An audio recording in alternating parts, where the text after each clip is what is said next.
Hi,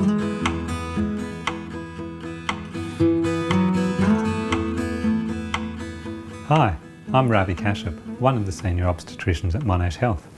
When you book for maternity care at Monash, we will recommend you to have many screening tests. I'm going to explain 8 of those tests and why they are important. Most of the time the results will be normal and you need do nothing more. Sometimes the results will be abnormal and further tests may be required. We believe it is important these tests are done and it is important you attend to discuss the results. The first test is the blood group and antibody screen. It is important to know your blood group. There are 2 parts, the ABO type and the rhesus D part. Most women are rhesus positive, some are rhesus negative. Checking your blood group and rhesus will let us know if your blood is potentially not compatible with your baby's. If you have no antibodies detected, this means that you currently do not have any antibodies which will affect this pregnancy. You do have the potential to develop antibodies if your baby is rhesus positive. If you have rhesus negative blood, we will recommend further antibody screening tests to try and prevent any problems. We normally offer repeat blood tests for antibodies at 28 weeks, and if none are present, we recommend an injection of anti-D. At 34 to 36 weeks, we again offer another injection of anti-D, although we do not test your blood again. We also recommend a full blood examination. This checks for red and white blood cells and platelets. This also acts as a screening test for iron deficiency and thalassemia. We also now test ferritin, which is a more sensitive indicator of iron deficiency. If this is low, we will recommend you take iron supplements. We also ask for a hemoglobin electrophoresis if it has not been previously done. This will show some blood disorders which may not show up on the full blood examination. Thalassemia is a group of blood disorders affecting hemoglobin production. Hemoglobin is a protein in the blood that carries oxygen around our bodies. Thalassemia is passed from parent to the child in genes. If both parents have a minor form of thalassemia, the baby may have a major form. So, if identified, we would also arrange for your partner to have a blood test. Next, we recommend screening for a number of infectious diseases which can affect management of your pregnancy. These are hepatitis B, hepatitis C, HIV, syphilis and rubella. These are all uncommon, but you may carry any of these diseases without obvious symptoms. If we know about them, we can reduce the chance they will be passed to the baby. With rubella, most people have been vaccinated in childhood. However, sometimes the immunity wears off.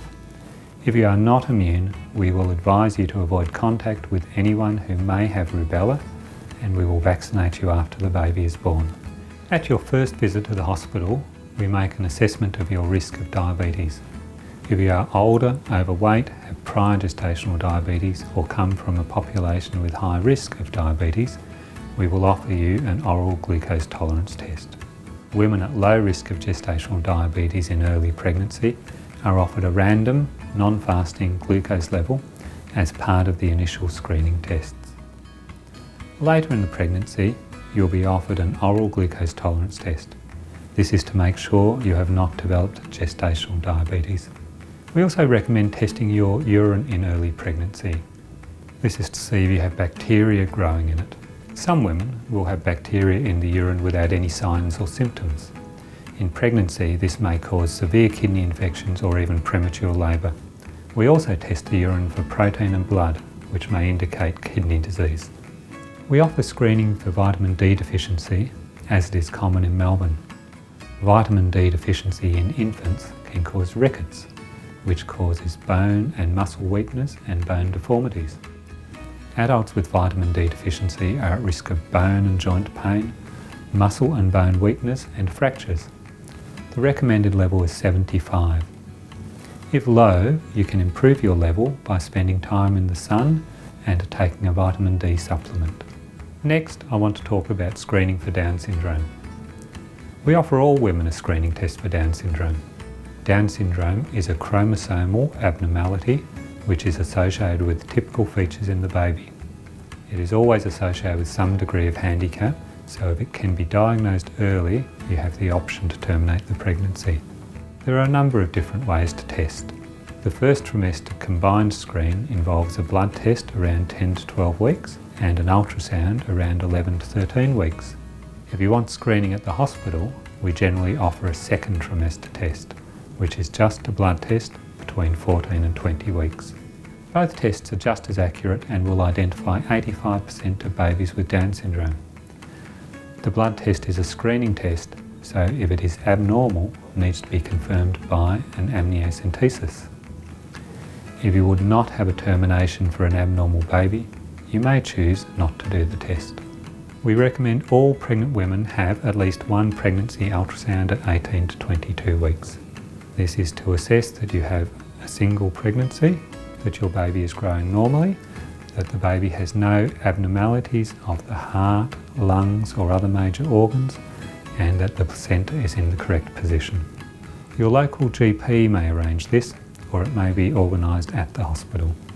In closing, all the tests we do will pick up many of the complications of pregnancy. However, there may always be new developments and abnormalities which may be present but not detected on tests. It is important you attend for regular review appointments with the hospital or your community provider, and if things change, we will investigate further.